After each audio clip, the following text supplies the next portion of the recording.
பரிசிய தமிழ் உறவுகளுக்கு அன்பு வணக்கம். இன்று ஒரு தகவல் நிகழ்ச்சியினூடாக பல்வேறு அரிய தகவல்களை நாங்கள் அறிந்து வருகின்றோம். இவ்வாறு அரிய தகவல்களை தொடர்ந்து அறிய பரிசிய தமிழ் வலையொலியை சப்ஸ்கிரைப் செய்யுங்கள். சரி, இன்று நாங்கள் பார்க்க இருக்கின்ற விடயம் தைப்பூசம்.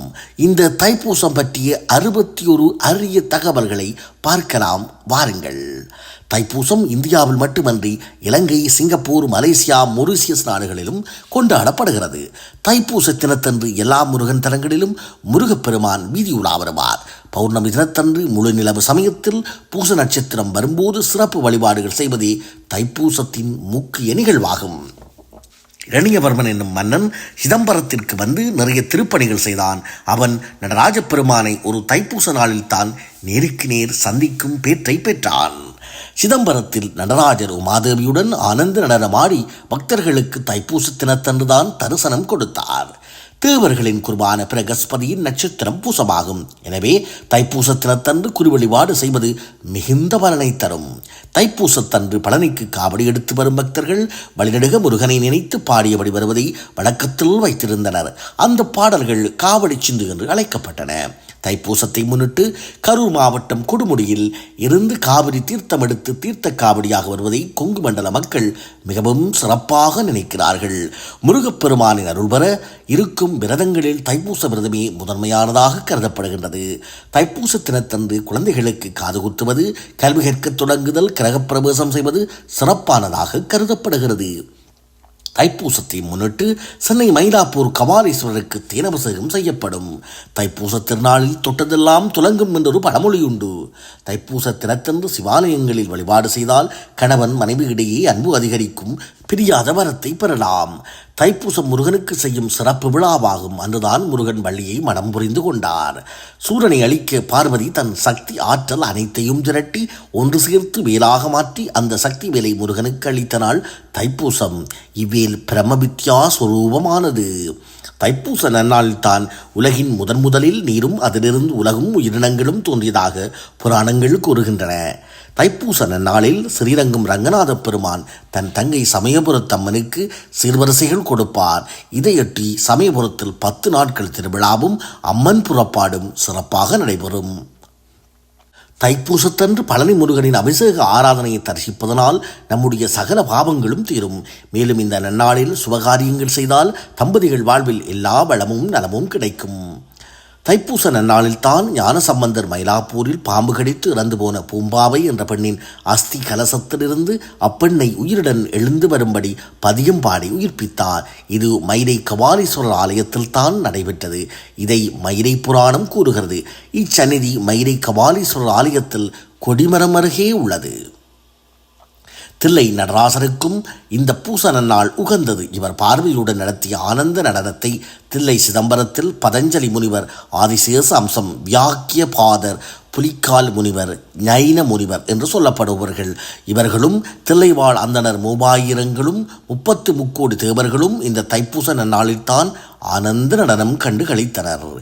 குளித்தலை கடம்ப வனநாதர் ஆலயம் வடக்கு நோக்கிய நிலையில் அமைந்துள்ளது. சப்த கன்னியருக்கு ஒரு தைப்பூச நாளில்தான் இங்கு ஈசன் காட்சியளித்தார். தைப்பூசத்தன்று சூரியனின் 7ஆம் பார்வை சந்திரனின் வீடான கடகத்திலும், சந்திரனின் 7ஆம் பார்வை சூரியனின் மகர வீட்டிலும் விழுகிறது. இது மிகவும் உயர்ந்த நிலையாகும். சூரியனால் ஆத்ம பலமும் சந்திரனால் மனோபலமும் கிடைக்கிறது. முருகப்பெருமான் வள்ளியை திருமணம் புரிந்ததனால் உடல் கொண்ட தேவயானையை சமாதானம் செய்து வள்ளி தெய்வானை சமேதராக தைப்பூச நாளில்தான் காட்சி அளித்தாராம். தமிழகத்தைப் போலவே மலேசியாவிலும் தைப்பூச திருவிழா மிகச் சிறப்பாக கொண்டாடப்படுகிறது. அன்று 10 மலை முருகன் வள்ளி ரதத்தில் கோலாகலமாக பவனி வருவார். உலக நாடுகளில் தைப்பூசத்திற்காக அரசு விடுமுறை விடப்படுவது மலேசியாவில் மட்டுமே. மயிலம் கோவிலில் தைப்பூசத்தன்று முருகன் தங்கமயில் வாகனத்தில் எழுந்தருளி மலை மீதிருந்து அடிவாரத்திற்கு வருவார்.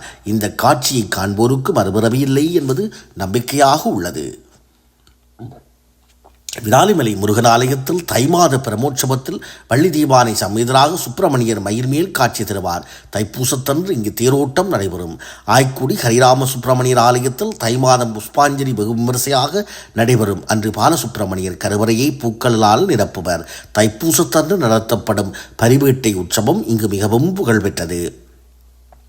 தைப்பூசத்தன்று அதிகாலையில் எழுந்து குளித்துவிட்டு திருநீறி உத்ராட்சம் அணிந்து சிவருமானை வழிபட வேண்டும். தேவாரம், திருவாசகம் போன்றவற்றை பாராயணம் செய்யலாம். உணவு உண்ணாமல் 3 வேளைகளிலும் பால் பழம் சாப்பிடாமலும் மாலையில் கோவிலுக்கு சென்று சிவபூஜையில் பங்கேற்று சிவனை தரிசித்து விரதத்தை நிறைவு செய்யலாம். நாகை மாவட்டம் பொறையாறில் உள்ள குமரக்கோவிலில் தைப்பூச நன்னாளில் முருகப்பெருமானுக்கு சந்தனம், குங்குமம் மற்றும் விபூதியினால் அபிஷேகம் செய்வது, அதனை தரிசிப்பது சிறப்பு என்கின்றனர் பக்தர்கள். மேலும் செவ்வாய் மற்றும் சர்ப்பதோஷம் உள்ளவர்கள் முருகப்பெருமானை வழிபட்டு கோவிலில் உள்ள ஸ்ரீ நாகநாத சுவாமிக்கு பால் வைத்து 9 செவ்வாய்க்கிழமைகள் வந்து வழிபட்டால் தோஷங்கள் நீங்கும் என்பது ஐதீகம். நாகர்கோவிலிருந்து சுமார் 15 கிலோமீட்டர் தூரத்தில் உள்ள வள்ளிமலை, வள்ளியை முருகப்பெருமான் திருமணம் செய்த தலம் என்று இது சொல்லப்படுகிறது. அந்த நாள் தைப்பூச நன்னாள் என்று புராணம் கூறுகிறது. கும்பகோணத்திலிருந்து தென்கிழக்கில் 7 மைல் தூரத்தில் உள்ள திருச்சேரை திருத்தலம். இங்கு காவிரியானவள் ஸ்ரீமன் நாராயணனை நோக்கி தவமிருந்தாள். அவள் தவத்தை போற்றிய பெருமாள் அவர்களுக்கு காட்சி கொடுத்து அருளினார். அந்த நாள் தைப்பூச நன்னாள் என்று புராணம் கூறுகிறது. இலங்கையில் நல்லூர் எனும் திருத்தலத்தில் உள்ள முருகன் ஆலயத்தில் வேலாயுதத்தை கருவறையில் எழுந்தருளச் செய்து அதை முருகப்பெருமானாக கருதி வழிபடுகிறார்கள். வேலின் இருபுறமும் வள்ளி தெய்வானை காட்சி தருகிறார்கள். இங்கு தைப்பூச விழாவை மிகச் சிறப்பாக கொண்டாடுவர். மலேசிய நாட்டின் தலைநகர் கோலாலம்பூரிலிருந்து வடக்கே 13 கிலோமீட்டர் தூரத்தில் உள்ள 10 குகை என்னும் இடம். இந்த குகை கோவிலின் முகப்பில் 42.7 மீட்டர் அதாவது 141 அடி உயரமுள்ள முருகப்பெருமான் அருள் புரிகிறார். இந்த சிலை அமைக்க 2.5 கோடி ரூபாய் செலவானது. கின்னஸ் புத்தகத்தில் இடம்பெற்றுள்ள இந்த பிரமாண்ட முருகன் விக்கிரகத்திற்கு விலங்கு வானூர்தி மூலம் பூமாரி பொழிவார்கள். இங்கு தைப்பூசம் மிகச் சிறப்பாக கொண்டாடப்படுகிறது. திருநெல்வேலியில் தாமிரபரணி நதிக்கரையில் தவமிருந்த காந்தியம்மன் தைப்பூச சிவன் அருள் பெற்றதாக ஐதீகம். எனவே தைப்பூசத்தில் நெல்லையப்பர் ஆலயம் விழாக்கோலம் காணும். திருவிடைமருதூர் கோவிலில் பிரமோற்சவம் தைப்பூச நாளில் நடைபெறுகிறது. பஜன், வரகுண பாண்டியன் ஆகிய மன்னர்கள் தங்கள் பாவம் தீர தைப்பூசத்தன்று இங்குள்ள புனித தீர்த்தத்தில் நீராடி வரம் பெற்றதாக ஐதீகம். இக்கோவில் உள்ள அஸ்வமேத பிரகாரத்தை வலம் வந்தால் பிரமகஸ்தி தோஷம் நீங்கும் என்பர். சூரனை அழிக்க பராசக்தி தன் ஆற்றல் முழுவதையும் ஒன்று திரட்டி வேலொன்றை உருவாக்கி அதை முருகனிடம் கொடுத்த நாள் தைப்பூச நாள் ஆகும். இந்த வேல்தான் சக்தி வேல். இது பிரம்ம வித்யா சொரூபமானது. இதை முருகன் தங்கை எனவும் கூறுவர். எல்லா முருகன் ஆலயங்களிலும் தைப்பூச விழா சிறப்பாக நடைபெறும். இந்த நாளில் பழனியில் நடைபெறும் சிறப்பு அபிஷேக அலங்கார பூஜைகளை கண்டு வழிபட்டால் நம் பாவங்கள் அனைத்தும் விலகிவிடும். தைப்பூச நாளில் சுபகாரியங்கள் செய்தால் தம்பதிகள் வாழ்வில் எல்லா வளமும் பெற்று நலமுடன் வாழ்வர். பூசத்தன்று விரதம் இருக்க வேண்டும். பழைய உணவுகளை உண்ணக்கூடாது. பூசத்தன்று பூனை கூட பழையதை உண்ணாது என்பது பழமொழி.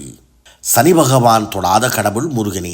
சனியின் ஆதிக்க நட்சத்திரமான பூசத்திற்கு முக்கியத்துவம் கொடுத்து இவ்விழாவை எடுக்கின்றனர். வேல் வகுப்பு என்ற பாடலையும் தைப்பூசத்தன்று பஜனை பாடலாக வள்ளிமலையில் பக்தர்கள் பாடுகின்றனர். திருவிடைமருதூரில் உள்ள காவிரியின் படித்துறைக்கு பூசத்தன்று என்று பெயர். இதற்கு கல்யாண திருத்தம் என்ற பெயரும் உண்டு. தைப்பூசத்தன்று சுவாமியும் அம்பாளும் ரிஷப வாகனத்தில் இப்பூசத்துறைக்கு வந்து தீர்த்தவாரி கண்டு வீதி வழி ஆலயம் வருவார்கள். இக்காட்சி காண கிடைக்காதது. அத்துடன் இப்பூச நாளில் இங்கு 3 நாட்கள் ஆரிய கூத்து நடத்துவார்கள். ஆலயத்தில் அன்று விசேட பூஜை நடைபெறும். வடலூர் வள்ளலார் ஞான சபையில் 7 திரை விலக்கி ஜோதி காட்டப்படும் நாள். தைப்பூச நாளில் சைவர்களுக்கு மட்டும் ஜோதி பார்க்க அனுமதி. தைப்பூசம் இங்கு மிக முக்கிய நாளாக கடைபிடிக்கப்படுகிறது.